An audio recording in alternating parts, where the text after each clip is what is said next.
you see Pugzilla, you melt. She's just such a sweet dog. Yeah, she's got a great face. Look at that squishy face. Oh. Yeah, she's very expressive and communicative. We adopted her on Mother's Day of 2013, on her birthday. She was Norma Jean at the time, and she just never looked like a Norma Jean to me.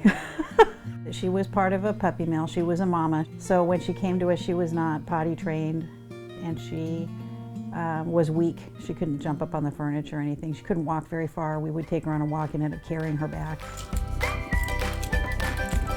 She trained up just fine, and she's been really a lifesaver. She was the thing that could make us happy in a very difficult time. I mean, Steve just melts every time he sees her. I'm almost jealous sometimes. Just weeks after adopting Pugzilla, Steve was diagnosed with cancer. Anything that seems like it's dire or important or any of that kind of stuff, it kind of goes away when you hang out with her, you know? I mean, she can seem to detect whether you're up or down, and she responds accordingly, yeah.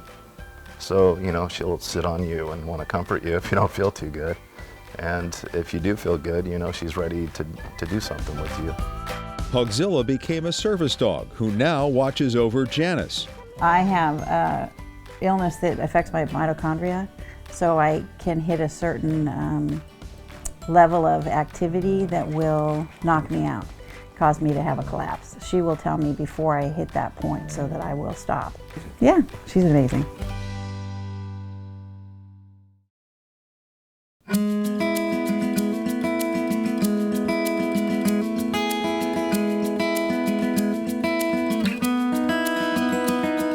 Bear she's a 7-year-old Australian Shepherd mix.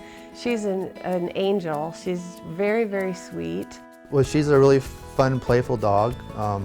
She loves to have her tummy petted, and she likes to chase balls.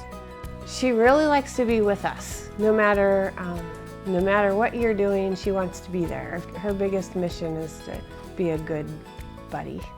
Bear is the third dog Bren and Mark Hammond adopted from Homeward Pet. Before that, they brought Noah and Buster into their home. The two dogs quickly became best friends. They did everything together. Last year, Noah passed away, leaving the family with broken hearts. Mark and Bren's daughter Anna had grown up with Noah. The loss also left Buster without a playmate. It was really hard to see Buster all by himself. He'd always been with either his litter or with Noah. He just seemed blue. My daughter suggested he was taking cues from us, and we were blue too, but I think he just needs to have a friend. He's very energetic and loving. It was a little bit hard at first to think of a new dog coming into the family, but I could tell that she was such a good fit and she was so sweet, and I could see that she needed a lot of help. Her skin and coat was not looking very good, and so we put her on a really nice healthy diet, and after about 2 months she grew this nice thick coat, and we're like, where did that come from? Buster was kind of lonely after we lost Noah, and now he has a new play buddy, and it's been good for both of them. They get along great. They play together, they sleep together, they just have a good time with each other.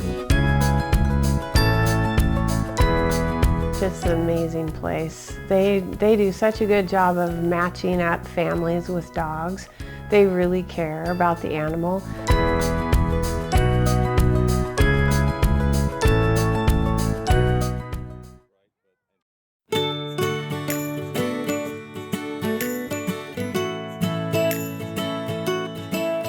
He is a wonderful cat, and he likes to be around us and likes to talk with us and likes to let us know he's part of the family. He's very, very sweet. Lee Doran had been fostering cats for Homeward Pet for several years when he decided it was time to get a cat of his own. I was interested in Abrams initially because he was missing a leg. You know, I just felt it was something kind of unique and something special, so I also wanted a cat that was a good-looking cat. Just the way he looked at me, I really kind of hit home with me. And I thought it was cool that he had the missing leg and had a little bit of a story like that.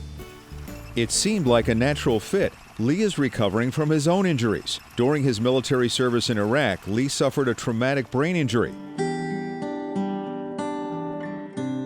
We're kind of going through a similar experience together as far as coming back from an injury and kind of reintegrating and learning how to do some things again from a different perspective. Now this wounded warrior and his wounded cat are helping each other heal. Like the first 2 days we had him, I couldn't stop looking at him or thinking about him without getting emotional and crying a little bit. I'm kind of an emotional guy to begin with. It made me so happy, you know, to look at him and know that he was ours and that we had given him a second chance, because for a lot of animals, unfortunately, something like he had a very serious leg injury and that could have been a death sentence for a lot of animals. When Lee and his girlfriend Ashton adopted their good-looking cat from Homeward Pet, his name was Mischief. They renamed him Abrams after the Abrams battlefield tank Lee operated in Iraq. Hey, boy. He's just relaxing. I come home and it's someone to see and greet and to play with and to take care of. I know he gives me the support, the emotional support, and I'm just hope that I'm able to do that for him, because that's what I try to do.